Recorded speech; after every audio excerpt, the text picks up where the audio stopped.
You're listening to Iconic Sonics. This episode is brought to you by Swinomish Casino and Lodge. Are you ready to make game day that much better? Build your bets before you arrive at Bet Rivers Sportsbook and skip the wait when it's time to place your wager.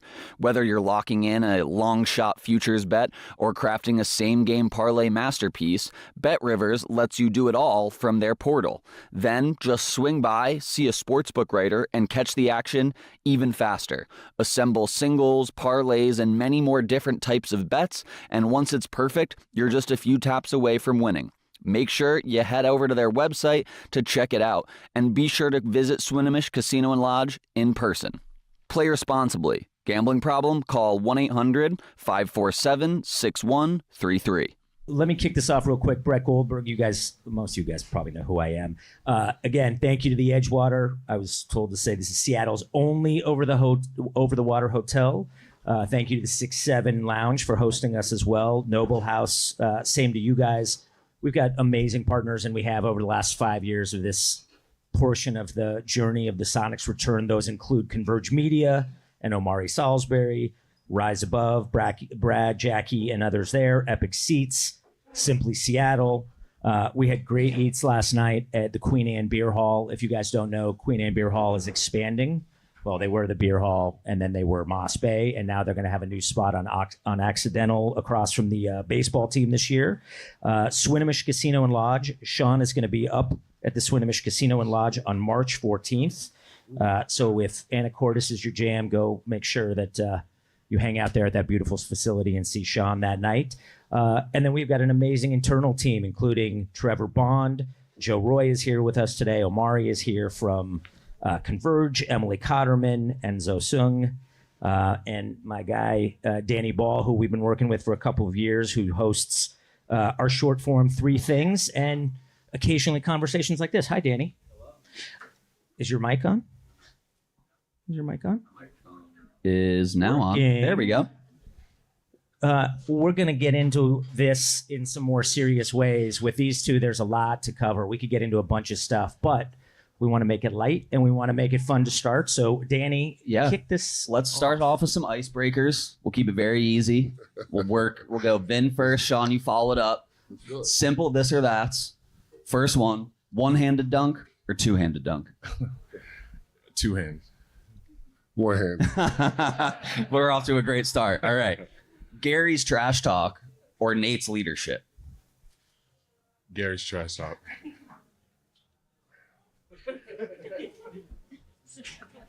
I mean, you lead. He's leading, man. He's leading. No doubt about it. He's leading. He's a true leader. No doubt about it. He bags it up. So, he's a true leader. Great pass or huge block? Huge block for me. Definitely a huge block. All right. It is President's Day, so in that theme, give me each of your Mount Rushmore of dunkers. You got to name 4 of them for me, all right? Just like the presidents. Okay. Take a sec, but yeah. Shawn Kemp. Vince Carter. Giannis Antetokounmpo. And I'll go with MJ. I like it. Yeah. All right. Kemp, Giannis, Vince, and MJ. Shawn, what do you got? I'm going to say Dr. J, Dominique Wilkins, Vince Carter, I'm just thinking of something that really inspired me, and I would have to probably say a guy like that played for Denver, David Thompson. Oh, okay. David Very Thompson. nice. Very nice. Love that. Really good list. If we could bring one person back for next year's dunk contest, who would it be? Who should it be? Past or present? Past or present? Oh, man. I mean, I would say I'm going to go with Dominique Wilkins. think you can. Good choice. I'm gonna double choice. back on that. Say, yeah, Dominic Wilkins. I love it. All right, bring Wilkins back next year. Absolutely. Put it in 2K, something like that. All right, I think we're a little warmed up for him, Brett. Let's go back a little bit. Does everyone in here know this connection? Do they appreciate the connection between these guys? Okay. Let's go back a little bit, and before we get into 1997 and that pivotal era for, I would say, both of you guys, one of the things that's very important these days is youth sports. Seeing more about youth sports, how it's being reviewed, what it's contributing or not contributing to society. I would love to hear both of you guys talk about the key lessons you learned as a young hooper, as a young athlete. I think you were a great football player too. You could have been a hell of a tight end. But what do you take away from your youth sports experience that you would apply to youth sports today and maybe going forward? Just keeping kids outside is tough these days. So, I mean, just being able to play outside, having kids play multiple sports, not forcing them to play any sport is the best solution.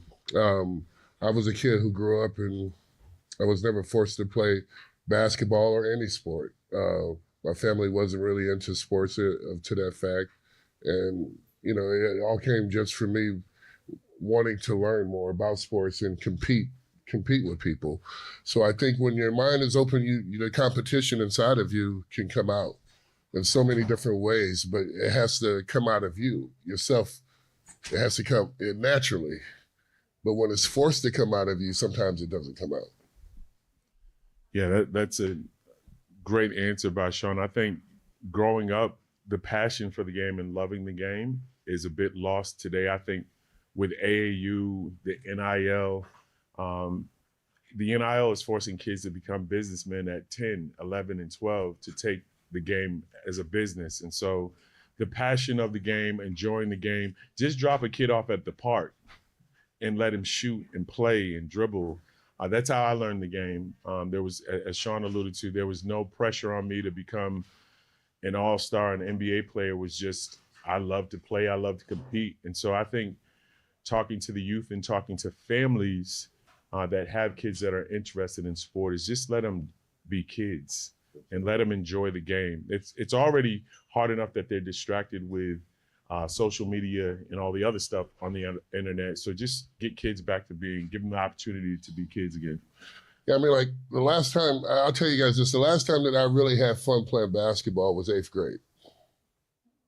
After 8th grade, it was about business at that point because, your schools really want to win. I mean, by the time I was 19, I was already in the NBA, so you really got to win. And I've heard you talk about this. I took this guy down to Alabama last month. Who was the person? I know the answer to this, but who was the person that once you beat this person, you knew you were a good basketball player. You knew you could play. I love this. Oh, here he gets. Well, I was a freshman in high school, and back in Indiana, I grew up in Indiana, Elkhart, Indiana, and they had the assemblies for the school. So they bring an Indiana Pacers player. I won't say his name, but they bring an Indiana Pacers player to my school. And they allowed me to play 1-on-1 to 10. So I was in 9th grade. He was playing for the Pacers. I beat him 10-1. Said, shit, I'm pretty good at this. So yeah, we kind of knew at that point what direction it was. And your sister, and that's the other one. Absolutely. I mean, I beat my sister in about 8th grade also. And once I beat my sister, I knew I was ready to take on the world, dude. It was just like, come on, I beat my sister. I mean, it's so easy after that point. Vin, let me ask you this. You have a few good years in Milwaukee. Vin went to the University of Hartford. He is by far the best player ever from the University of Hartford by 1,000 miles. That's not a thing, Brett, but go Okay. I appreciate it. So, but you're drafted 8th. You're drafted 8th in 1993. Yeah. And then you figure out you're pretty good too. And then you get even better. You make 3 all-star teams in your first 4 years in the NBA. And then it's the summer of 1997 and you're getting traded for Shawn Kemp to the Seattle SuperSonics. What's just, can you remember that? Can you talk about what that was like? First of all, I was surprised that I was being traded to Seattle. the day that the trade happened, I was coming back home from Connecticut, and I called. They had like optional workouts, and so I called the head coach at the time, Chris Ford, and I told him, I said, "Hey, I'm running a little bit late. I probably won't make today's workouts." He was like, "Fine, just get here when you can." And so when I got to the gym, I walked in the gym, and literally all the coaches, front office people, nobody came out on the court to help me rebound. So, which is odd, being that at the time I was second or best player on the team, no one came out. And so finally one of the coaches came out, his name was Jim Todd, and I was joking with him. I said, just tell me where it's gonna be. And he started to cry. And he was like, "Oh yeah." He was like, "Oh man, we're trading you to Seattle." And it was difficult for me because I didn't see the trade coming. It was September. We were a week out of training camp, and then to find out it was for Shawn Kemp really blew my mind, because I was a fan of the Rain Man just like anybody else. And so I said, I cannot believe I don't dunk like him. This is gonna be a different experience. So it was different when that happened. Shawn? Bring us back to that. I can tell you this, man. They called me and they said, "You were trading to Milwaukee," and I said, "That's bullshit. I'm not going. Change that shit around. Bullshit. Do something to it. Twist that shit around. I'm not going to Milwaukee. It's cold as hell in Milwaukee, man." And they called me back 45 minutes ago. They said, "All right, don't worry about it. You're going to Indiana." And I said, "Bullshit. Bullshit. I'm not going to play at home. It's the worst thing you can ever do." And then they said, "Well, your last choice is Cleveland." I said, "I'm going to Cleveland then, man. Send me to Cleveland." So, yeah, man, absolutely. It happened pretty quick. I knew something was going to happen. I was the one that was asking for it at the time. I thought it was best. In the situation, I thought it was best that I go. And I knew Seattle couldn't afford to pay me that contract. And I'll tell you guys this, going through that process, the biggest thing for me going through that process wasn't about me making money. The biggest thing and the best thing going through that process is that I was pissed off about the money 2-3 years before that. I actually stayed in Seattle to make sure every guy on that team kind of signed a new contract. I wanted everybody on the team to be able to sign a new contract before I notified them that I wanted to leave, and I was able to do that. So, to me, that was everything.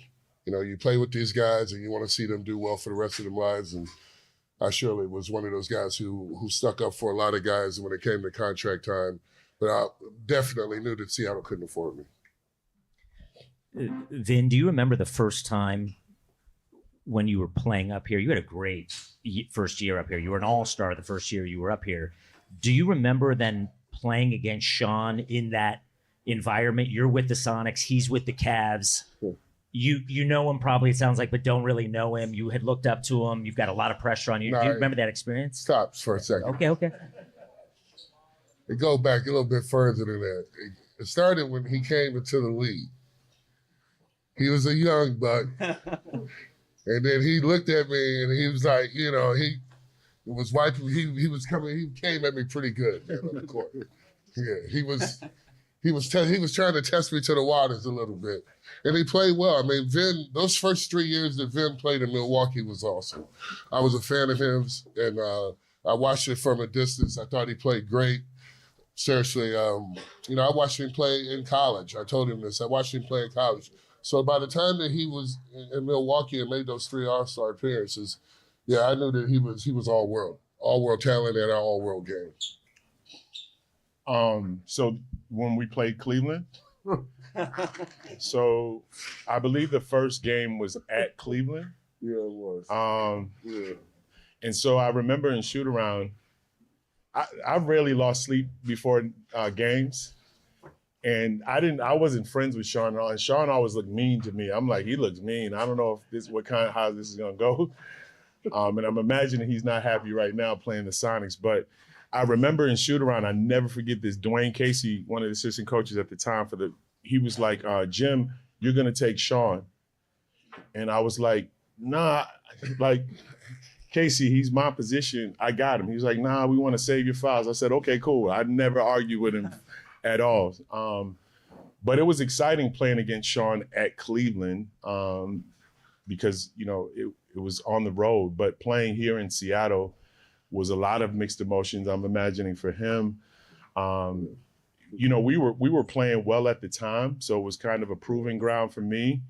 But it was exciting to play against him. The challenge, you know, playing against Malone, Shawn Kemp, all the great power forwards at the time, it was always a challenge.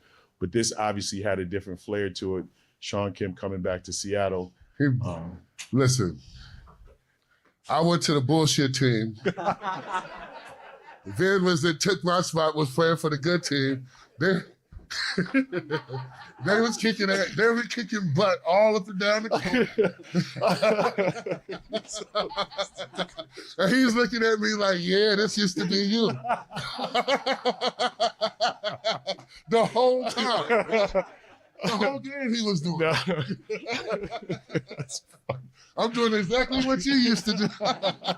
What was Gary Payton like at this time? Like, he's your guy, the Rain Man in the glove, and then now he's your guy. What's his whole tie to all of this in 1997, 1998? Talk about that. For me, like, I think that what bonded me and Gary, like, Gary wanted to win.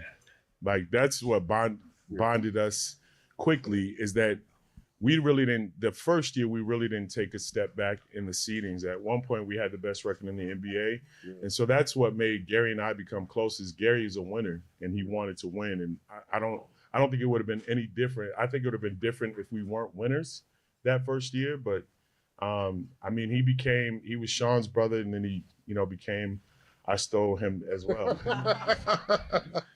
Did Gary have any good one-liners for Shawn once you came back? Man, Gary's out there calling out my moves and everything. Don't let it go left, don't let it go right. No, that's a sweet spot. You know, you already know it. So, absolutely. For those that have read Vin Baker's incredible book, God and Starbucks, I'm going to go into a couple of things there. For those of you that don't know Vin is a very real person. He's a very transparent person, and he talks about this. So I'm not throwing things here that, you know, are gonna jar him too much. But what happens? You and Gary, you and other players start having fun, and then you start drinking, and then you can't stop. Is that what happened? Yeah, that segue is crazy. We're over here laughing and having a blast. You're like, what happened when you were drinking and you couldn't stop? Yeah. No. How could I have done that? So how I got to Vin Baker recovery? No, so I think that for me, the first year, you know, I've said this story often, Brett, like, just for me initially, just enjoying life and being 27, 26 years old. You know, I was all NBA. I just got my own Jordan sneaker. I was playing for the Seattle SuperSonics. So it really didn't, you know, hit me like this is going to be an issue. I was partying, I felt like anybody else would. And obviously having it in my family, on both sides of my family, I didn't realize the slippery slope I was going down. And so, you know, after the 97, 98 season, that summer immediately it turned for me. You know, went from partying to an addiction. How do you think about that now? When you're here, you're looking out at the Bay, you're looking at places like West Seattle. What kinds of memories or nostalgia does that bring up for you in terms of that period, that chapter in your life in your late 20s? To be perfectly honest with you, Brett, I'm 15 years sober. I'll celebrate 15 years of sobriety. So when I come back to the city of Seattle, and this is my second time in a lot of years, I was here last year with Rise Above, with you, Brett, and with Shawn. Like, to be honest with you, I don't think about the negative things. I think about the opportunity that's here in the city.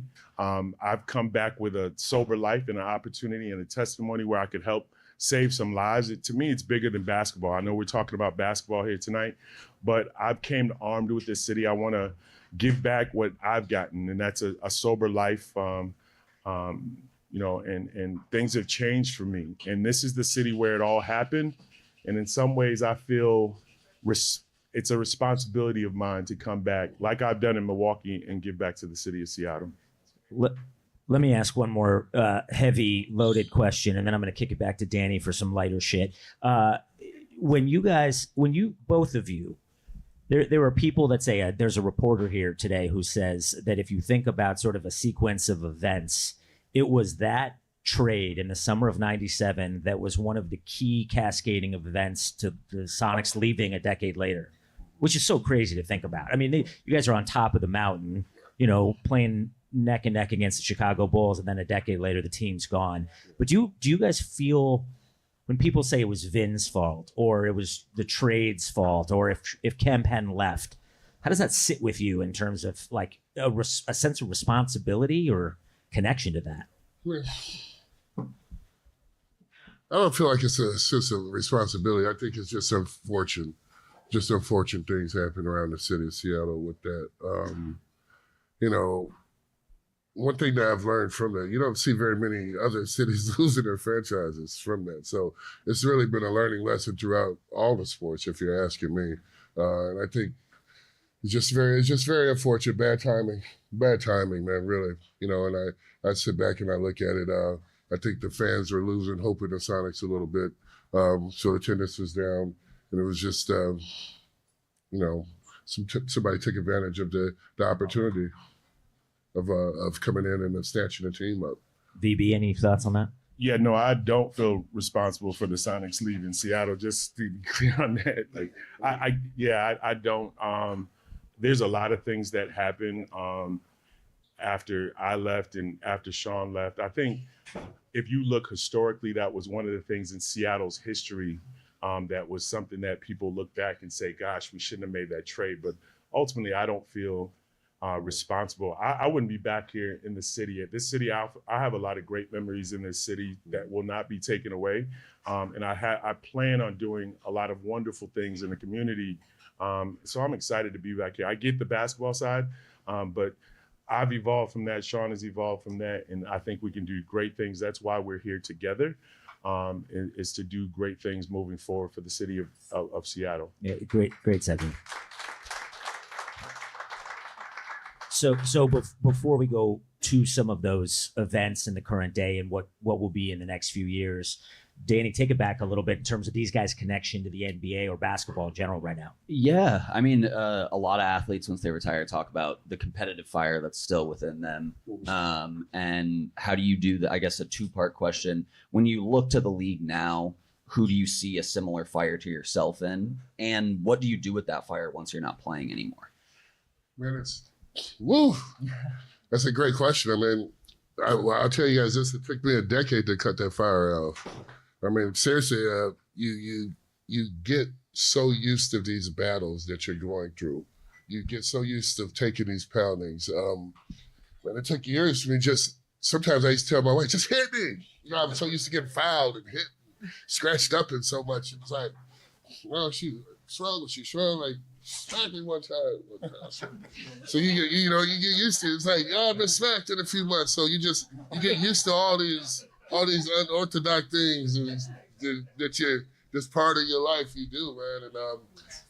And that burning desire, it continues. It really does. It continues, and you have to be smart. You have to be on top of your game to be able to do other things to take up for that and live a nice life. But sometimes it doesn't happen. You can see a lot of guys struggle in life, and they have a longevity of issues happening to them. So absolutely, man, that fire is it's still inside me. I have to get up 5, 6 in the morning and work out still, just because that, it's still part of me, still wanting to do that. But obviously I know that I can't play ball and stuff anymore. So I got to burn that energy up absolutely every morning. I'm really fortunate and blessed to be coaching with the Milwaukee Bucks now. So that fire and competitiveness, I get to, I work with Giannis and work with Brooke and work with Bobby. And so just very fortunate to go in and compete every day, to teach, to mentor. I've won a championship with the Milwaukee Bucks. So really, really a great opportunity I'm really blessed to be in that space. So I can actually, as my big brother was saying, I can go into to the arena. I don't play, but I still have those juices flowing. He's still getting hit a little bit. Gardening honest in practice can't be fun. No. Hey, Sonics fans, are you still salty about the team leaving? So are we. And there's nothing sweeter than betting against OKC at Bet River Sportsbook inside Swinomish Casino and Lodge. Build your bets ahead of time, singles, parlays, same-game parlays, and many more different types of bets, and show the Thunder how we really feel. All you have to do, head over to their website and craft your wagers beforehand, and then see a sportsbook writer when you're ready to place your bet. It's fast and easy, and just petty enough to feel amazing. Play responsibly. Gambling problem? Call 1-800-547-6133. Going back again, kind of before Seattle, what did you think of Seattle? You got traded here, Shawn. You got drafted. What were your thoughts of Seattle before you got to the city, of just the city itself? What was going on? Did you have any thoughts about it?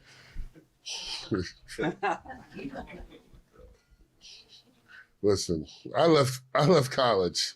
I was living in Hollywood because playing ball in Hollywood. The owner from the Sonics' son was going to UCLA.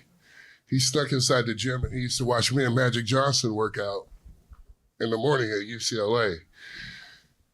He come to me one afternoon when I come out the gym and he said, it was 3 days before the draft. He said, 4 days before the draft, he said, would you like to take a trip up to Seattle, Washington? And at the time, I'm from Indiana, so I mean, just bear with me for a second. So I say to him, I said, man, the draft's in 4 days. I ain't got time to go to D.C. And he scratches his head. He goes, no, wrong Washington, kid. We going right up the coast here. It's only like an hour, 2 hours. And I'm like, man, I don't know. I'm trying. I want to stick with the Lakers. Later on that night, I called him up. And I said, I'll be ready to go at 6 in the morning. He flew me up here at 6 in the morning. I came in at 6 in the morning, got here at 8. They took me to a Pro-Am league. I think it was at Seattle University. Bernie Bicker's staff was the coach. He put me in the gym with a bunch of grown men. I'm only 18 at the time. He says, what can you do for me? And and I looked at Bernie Bicker's staff and I said, you want 25 or 50 in the first half? And he looked at me and he goes, give me a 50 piece. So I gave him a 50 piece. And they didn't let me play after halftime. But I will tell you this, that's kind of when the contract and the deal was made right then and there. That's kind of how I got to Seattle. Yeah, let's hear it for that. Vin, did you have any thoughts about the city of Seattle or predetermined notion? I mean, Shawn obviously did not want to go to Milwaukee or Indiana in that trade. Were you okay coming to Seattle? You knew they had a good team. Just give me your thoughts about the city, I guess, as a whole before you got here. Yeah, because we only played the West Coast teams twice. I really didn't have any idea about the city of Seattle. I knew they were a great basketball team. And it rained a lot. But I didn't have any, again, the trade was so abrupt, I didn't get time to think about the city. But once I obviously got here, I loved it too much. So. Do you guys remember the first time you met? We met when Vin was a rookie. Trust me, we met. Wow, I can tell you exactly how it was. 2 dribbles, right? He was on the court. You were on the court already in Milwaukee. And I walked into the gym to warm up a little bit. And then I was like, damn, there he goes. I would have to say, I already knew he was down there working on that turnaround jump shot. I was like, oh my God, I got to guard his ass. So no, it was that we were in Green Bay. We played Seattle in the preseason. That's where it was. And to be perfect, I appreciate Shawn's storytelling.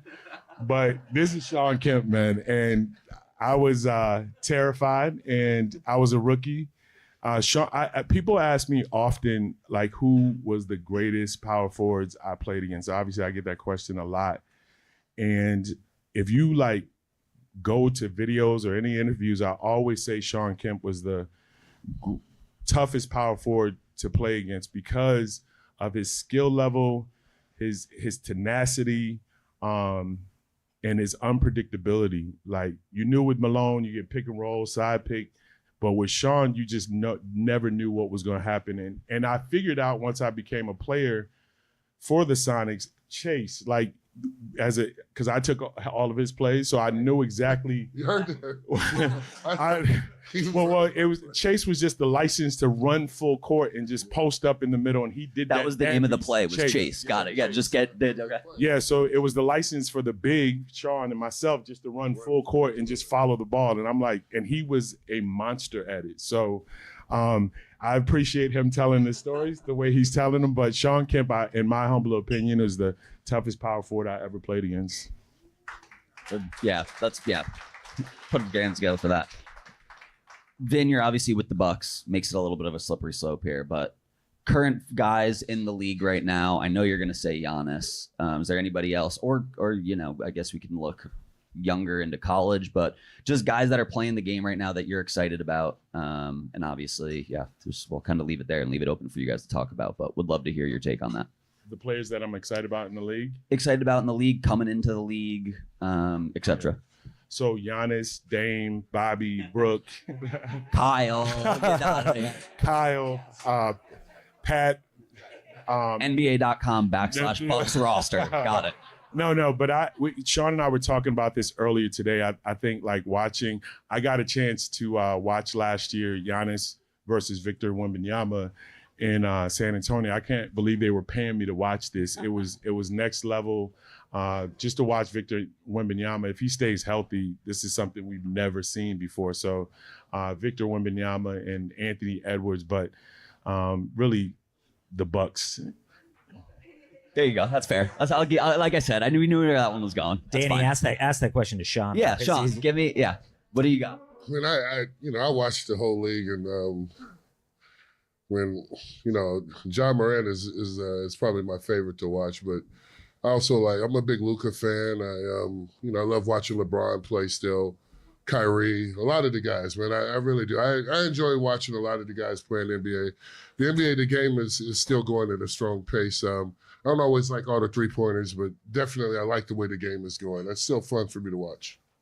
I was just about to ask that about where the game's going. Sounds like you're all right with where it's going. Well, maybe. Okay, yeah. Well, I'd say that, but you can only do what you're allowed to do. And I think in the future, I do believe that they have to reward the defense a lot better in the NBA. That's what they're missing. When I played in the NBA, the defense was rewarded well. We used to have a thing called no blood, no autopsy, no blood. And that's the way it should be. I mean, in the NBA, you got to toughen these guys up and let them foul each other a little bit more. But be fun to watch.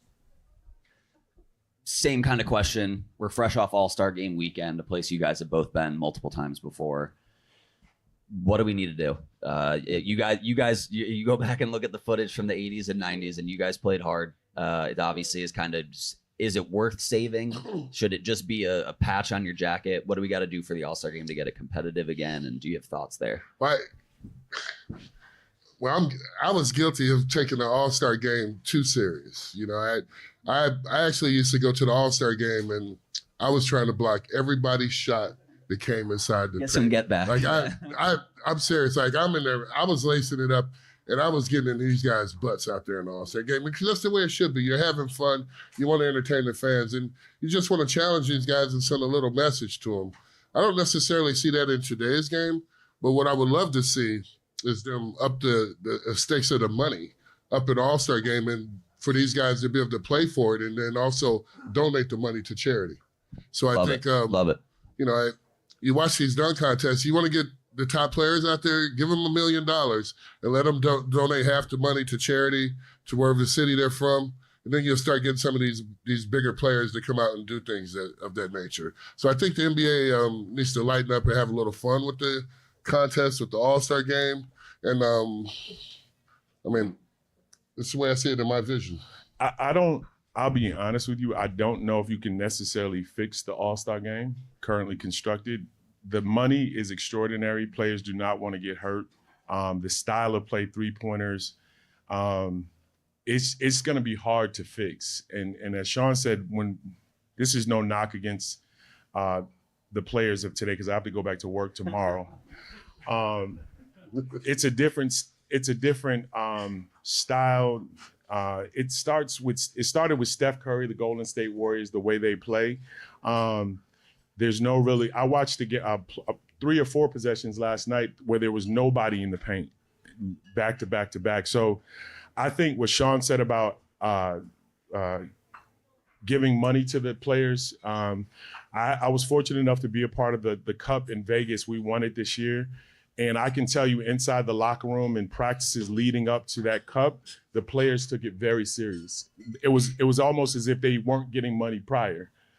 So adding money to the All-Star game, giving each player another $500,000, whatever the amount is. I think the NBA just signed a $75 billion deal, so the money is there. So I think that will help with the competitiveness. Love it.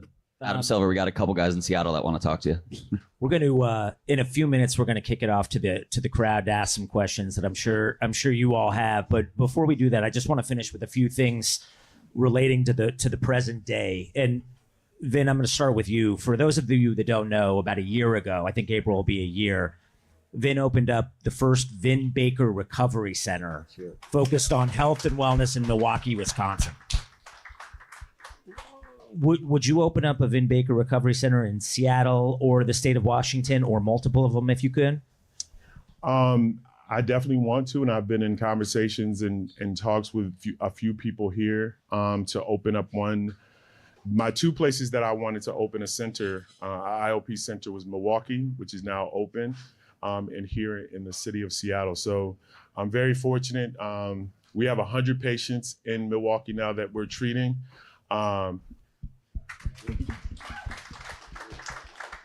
100 patients that we're treating in Milwaukee. And the idea is to save as many lives as we can. This is an epidemic. So whatever, not just me, but everybody in the room has been affected by this disease in some way or another. So I want to open up one here and continue opening them up across the country.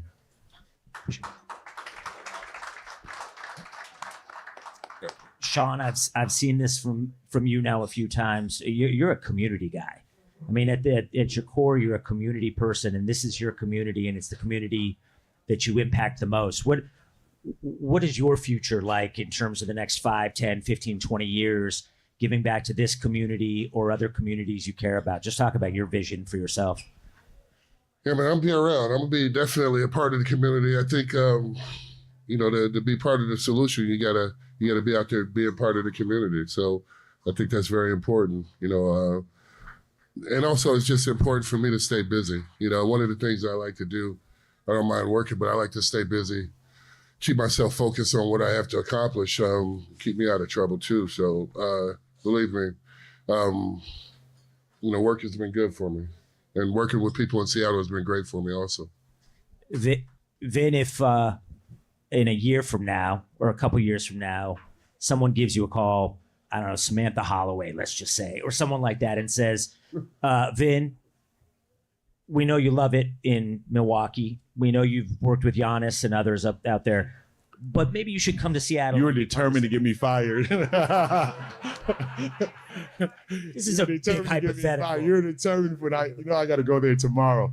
And we have Milwaukee in the house too. No, I mean, like, honestly, I would love to come back to the city of Seattle and really to be a part of the community. I was talking earlier, there's just so much opportunity in the work that I'm doing in recovery with youth and with those obviously stricken with the disease of addiction. I would love to, it's a dream of mine to come back to this city and do the work that I'm doing in Milwaukee. Currently constructed. I'm Giannis Antetokounmpo's coach, and I will stay that for right now. and let's stick with that for a second, because I know the relationship you shared with me, meaningfully the relationship you have with him. Just talk about him as a person, as a player, and I'd like to ask you the question. I'm sincerely interested in hearing what he's taught you. What have you learned from him? You teach him a lot, but what has he taught you? Well, I can say this. He's like a son to me. It's interesting because his work ethic, his work ethic is amazing. His focus has been a blessing for me to watch. I literally I feel like I left so much on the table as a player. And now God has blessed me with the opportunity to live vicariously through maybe the best player on the planet. Just watching him, I've been in Greece with him the last 5 years in the summertime. I married him this summer. And so it's just a blessing to be around a person that's so focused and locked in and has a goal like Shawn and I had at some point of our lives. So I get a chance to mentor him. He's not always get a chance to mentor him and everybody else on the team, but it's just been really, really a blessing to be around him and the rest of the Bucks. Last question from us for now, and then I'm going to turn it out to the crowd a little bit. I think I know, but what does this mean to you guys? This is just talk about that a little bit in terms of this experience and bringing you back or thinking about going forward from here. Well, we've been friends for a number of years, and we both went through some things. So, obviously, like I tell Gary all the time, man, what you want to do in life, you want to keep your friends close to you to work with you. You want to learn from people. We never stop learning in life. And I think, Vin's been through some stuff. I've been through some stuff. We still got the brotherhood, man. We're still here, support each other on our futures, our careers. And that's what's most important. I think that's what being a man is all about, man. Absolutely. Yeah, Shawn and I are building a very unique relationship. I've always admired him from afar. And obviously our trains crossed in 1997, but now here in 2025, I just see this tremendous opportunity to do work for both of us in this community. And he's a great person that I love to talk to. As you can hear, his storytelling is amazing. But I love being around him. I enjoy talking. We text often. But I just think we can take that moment in our lives. And as he said, we've been through a lot. But if we can use what we've been through to come together and help people, then it was all worth it. Absolutely. I can move this mic around. Any questions from the community, from the crowd?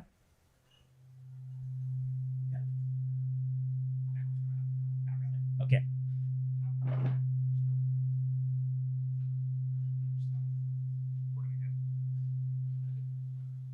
Just keep it there. Just have some. Okay, I'm gonna keep. Woo. Yeah. Okay. If you got a question, come on up. I don't want that to happen again.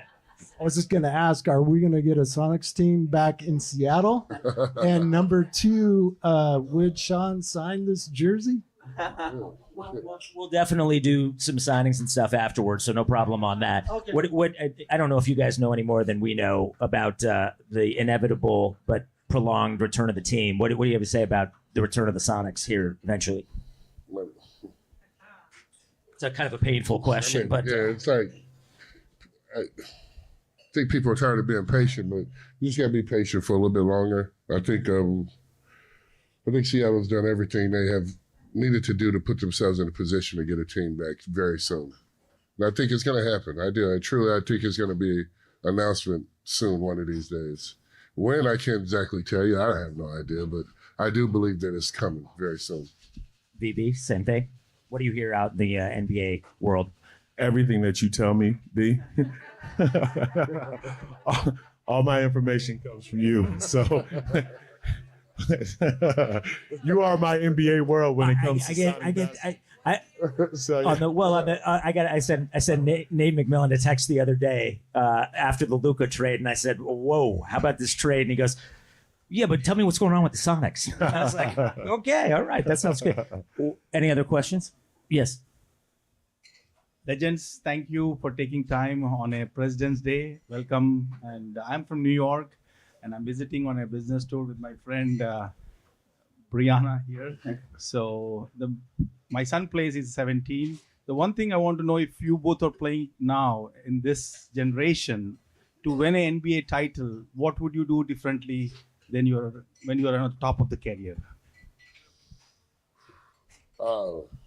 Honestly, well, I don't know if it was any more I probably could have done to win the championship. I think when it comes to effort, focus, of all of that, I think I've done that definitely earlier in my career. So I don't think I would change anything, man. I don't think I would change my attitude, my game or anything. I just think, when it was up for us to win the championship, we played against a pretty good player on the other side, man. Just, it just unfortunate, But Michael Jordan's a pretty good player. But I think anybody else we could have beat. Can you say the question again? I think the question was what would you have done differently? I mean, now you've won a championship as a coach, but having not as a player and have as a coach, what as a player would you have done differently to win one? Not drink. Just honestly, just taking care of my body and staying focused and, just focused on the task. I mean, like Shawn said, I didn't come as close as him, but I had a real opportunity having the second best record in the NBA when I first came here, but just staying focused. If I had to tell younger me, it would be not party, work out like how I see Giannis work out, and I would have given myself and the team and the organization an opportunity. That's not to say I would have won a championship, but I would have done things differently off the court. Thank you. Going to your memory bank a little bit, what was your best Seattle memory during your playing days off the court? So whether it was like a visit to a school or Alki Beach or something around the waterfront, hanging with the boys or just something with yourself, what was it? Oh, my goodness. I would say it comes down to me, just about the community. I think, I got started years ago, 1989. I signed up to do this thing called See First Hoops Jamming Camp. See First, it was See First Bank. There was a See First Hoops Jamming basketball camp in the summertime. I worked that event in the community, and man, I've been working in the community ever since. So I think absolutely it's just about the community, man. Just being part of the community, getting to know so many people around this area, being able to do so many different things. It couldn't have happened to me, that was everything. It meant everything to me. Just being in this area, being able to experience so many different experiences. I would say, I won't talk about my playing time, but I would say now the opportunity to work with Brad, Jackie, Rise Above. I have a great relationship with Starbucks. So this is now for me. I don't think about my memories. I really don't have a ton of memories when I played, but now I'm part of this community again. So I would say now is the time that I enjoy mostly about being back in Seattle, is the opportunity to do some work with the community and some work with, I had a kid yesterday, I will share this story, yesterday at the event. It was maybe one of the more amazing moments that I've ever had in Seattle. And this kid had to be 8 years old at the event.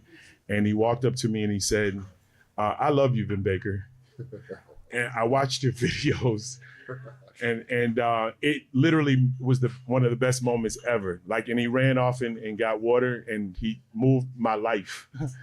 He touched me, and I don't even think he understands what he did. But that's what I love, is coming back to this community and having those moments.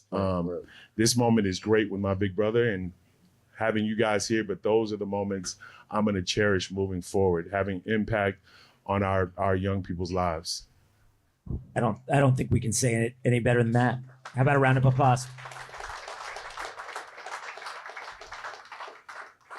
Thank you again to the Edgewater and 6-7 and Noble House and everyone who made this possible.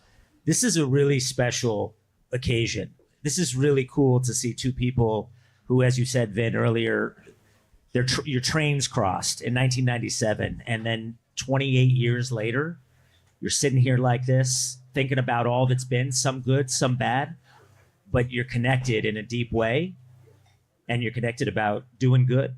and doing the right thing going forward. So I think it's beautiful. I appreciate it very much. Yeah, and we want to. I'll say, and you can say, I just want to thank everybody for coming tonight. Applause to you guys too for coming, and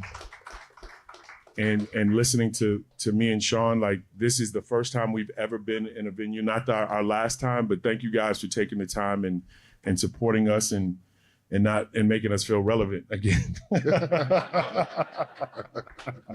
We appreciate everything. Thank you. Yeah, another big thank you to Vin and Shawn. Can we get one more last round of applause for them, guys?